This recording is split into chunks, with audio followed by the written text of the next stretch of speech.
अस्सलाम वालेकुम, कैसे हैं आप? उम्मीद है सब ठीक ठाक होंगे। आज हम बना रहे हैं चिकन बॉन्टन। चिकन है मेरे पास हाफ प्याली के करीब, जिसे मैंने उबाइल करके इस तरीके से रेशे कर लिए हैं। इन्हें ब्लेंड करूँगी। ये मैंने इसमें डाल दिया है ये चिकन सारा। ये एक प्याज थी जो मैंने फ्राई कर ली है, और ये हरा धनिया है, ये भी इसमें जाएगा। और ये 3 चीज़ें हैं। वो जो लहसुन के लिए सा टुकड़ा अदरक का लिया था, एक हरी मिर्च ली थी मैंने, क्वार्टर के बराबर नमक, क्वार्टर जो है ब्लैक पेपर, और क्वार्टर ही जो जाएगा वाइट पेपर। ये सोया सॉस 1 चम्मच भर के, ये मैंने बस हाफ टी के बराबर जो है इसमें डाल दी है। ये इसे ब्लेंड कर लूँगी। ये मैंने पट्टियाँ ले ली हैं, इसे मैं कट करूँगी। ये देखें मैंने मिक्स कर लिया है, नमक भी बिल्कुल बराबर है। अब इसको क्या तरीका है मैं आपको बताती हूँ। ये 4 पट्टियाँ हैं मेरे पास। ये हमारी 4 पट्टियाँ तैयार हो गई हैं। एक एक पट्टी उठाएंगे, ज़्यादा भर के नहीं रखना, बस थोड़ा थोड़ा सा हमने ये इसमें यूँ गुलाई में रखना है हमने, इस तरीके से। ये अंडा जो है हमने लगाना है यहाँ पे, हमने उठाना है और इसको उठाना है।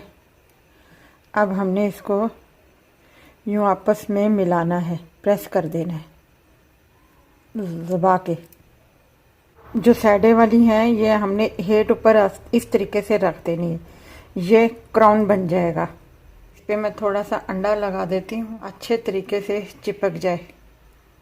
ये हमने क्राउन की शेप बना दी है। एक यूँ उल्टा कर लेना है, ये नीचे ले आना है, ये ऊपर ले आना। अब इसको जो है हमने यूँ नीचे दबाना है थोड़ा सा, और इसको हमने दोनों साइडों को, ये देखें, इसके ऊपर हमने ये थोड़ा सा अंडा लगाना है,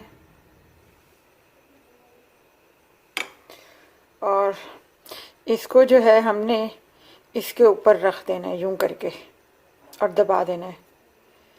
ये ऊपर से तो एक कैप ही बन जाएगी, यूं करेंगे तो एक बोर्ड बन जाएगी।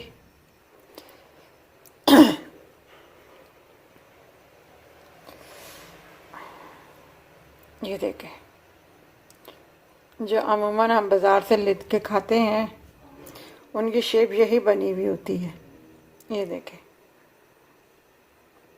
ठीक है। ऊपर से देखेंगे तो एक कैप सी बनेगी जैसे, और यहाँ से ये बन गई शेप। इसी मैंने आपको ये भी सिखा दिया, एक क्राउन वाला भी सिखा दिया है आपको। तेल हमारा गर्म है, हम जल्दी से इसको डाल रहे हैं। ये हमने गोल्डन करना है बस, और हमने इसको उतार लेना है। ये देखें हमारे चिकन बॉन्टन तैयार हैं। तरीका मैंने आपको बता दिया है कि इस तरीके से ये बनते हैं, बहुत मज़े के हैं। शाम के टाइम पे आदमी जब चाय का टाइम होता है उस वक़्त ये बना के बच्चों को या बड़ों में इस तरीके से पेश करे तो बहुत अच्छा लगता है। डिफरेंट डिफरेंट चीज़ें आदमी बना बना के कभी आदमी देता है तो अच्छा लगता है घर में। तो अगर ये आपको हमारी ये रेसिपी अच्छी लगी हो तो हमारी इस वीडियो को लाइक कीजिएगा, शेयर कीजिएगा, सब्सक्राइब कीजिएगा, और अपना ख्याल रखिएगा। अल्लाह हाफिज़।